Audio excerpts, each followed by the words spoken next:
In 2008, the global economy crashed. Our world changed forever. In America, Lehman Brothers had collapsed. The bank was holding a giant pile of bad debts, mostly bad housing loans. There was an international banking crisis. It gave the world a recession. 14 years later, another financial crisis is brewing in China, but the world knows very little about it. As we speak, a boycott campaign is underway in at least 86 Chinese cities. Thousands of home buyers have stopped paying their EMIs because they say they've not got their homes, so they will not pay back their loans. China has asked its banks to produce a list of bad debts. There's a growing risk of more defaults. China's property sector is on shaky ground. Banks have a debt pile of more than $9 trillion. The money was lent out to the property sector. First, leading developers defaulted, and now homeowners are willfully defaulting on their loans. Will a collapse of China's property sector start the next global financial crisis? On Gravitas tonight, we'll tell you how China could start a financial pandemic.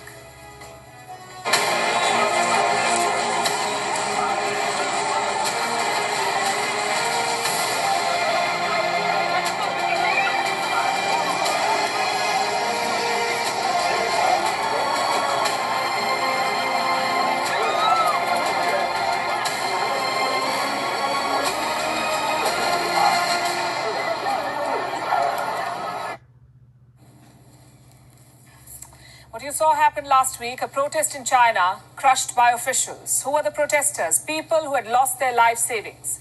China's banks are going through a major crisis, and these are people from the Henan province.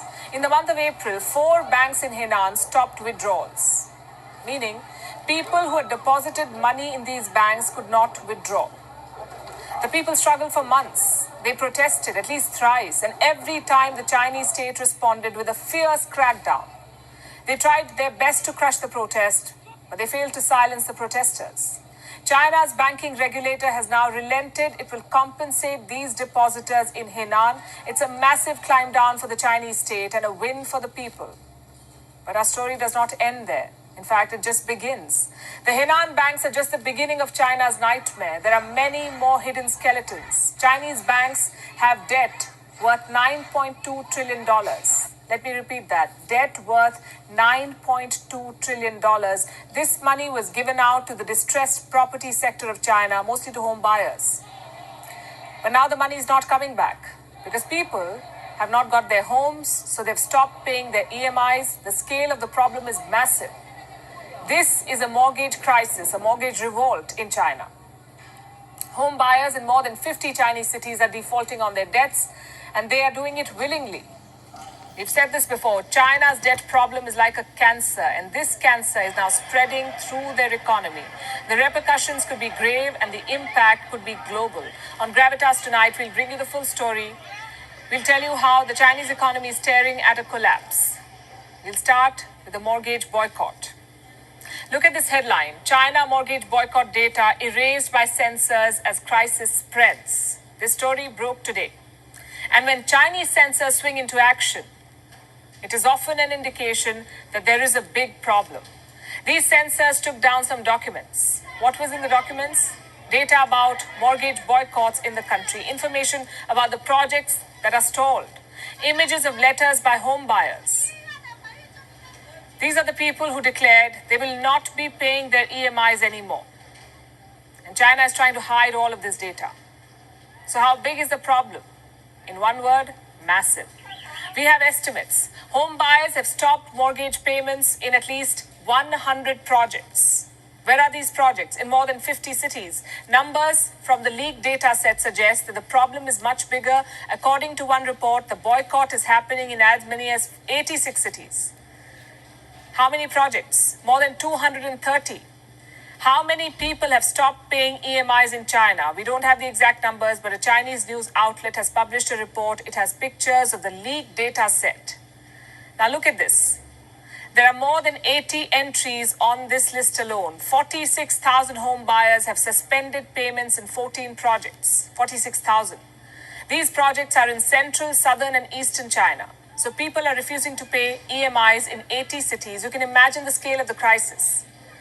Why had they suspended payments? Because they've not got their homes, the ones that they bought. The developers have not finished those projects. Most of these projects have failed. And these projects belong to the developers who recently defaulted. The biggest culprit is a name you would recognize, Evergrande. It was the largest property developer in China. Now it has the largest debt pile in the world. 35% of the projects facing a revolt today belong to Evergrande. Home buyers have every right to be angry. If they're not getting their homes, why should they keep paying their EMIs? And all of this is bad news for the Chinese state, because if the boycotts continue, there will be more defaults. How much money are we talking about? At least $58 billion. That's the value of all the loans in delayed housing projects. How will China revive these projects? Its options are limited. China's property sector has become one of its biggest liabilities. Recent defaults have put banks at risk. The actual debt pile is much bigger. Again, I have some numbers. Chinese banks have lent $9.2 trillion to the property sector. And more than half of these are mortgage loans. In the last 1 year, several developers have defaulted. 28 out of China's top 100 developers have either failed to pay their loans or sought an extension from their creditors. Now, here's why we say that the recovery is going to be tough. In the first half of this year, 2022, property sales plummeted in China by 72% in 1 year. 72% drop. Chinese regulators are pressing the panic button. They've told banks to come clean. China wants to know how big the mortgage debt pile is. There are plans to infuse cash into the economy. Reports say Beijing could pump $1.1 trillion. This money will go into infrastructure projects. It will lift the construction sector and, by extension, lift the Chinese economy. At least that's the hope.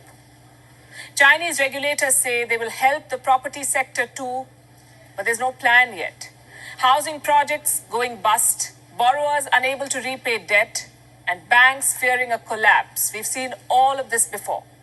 This is exactly what happened in the year 2008, the subprime mortgage crisis in America. That's what it was. It gave the world a recession.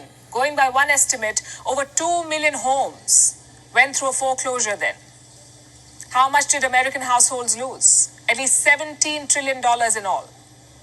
What's happening in China is eerily similar to America's subprime crisis. The bigger problem is the fact that China is trying to hide all of it.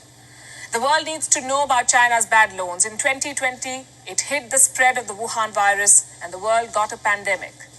In 2022, China is hiding another crisis that could give us a financial pandemic. WION is now available in your country.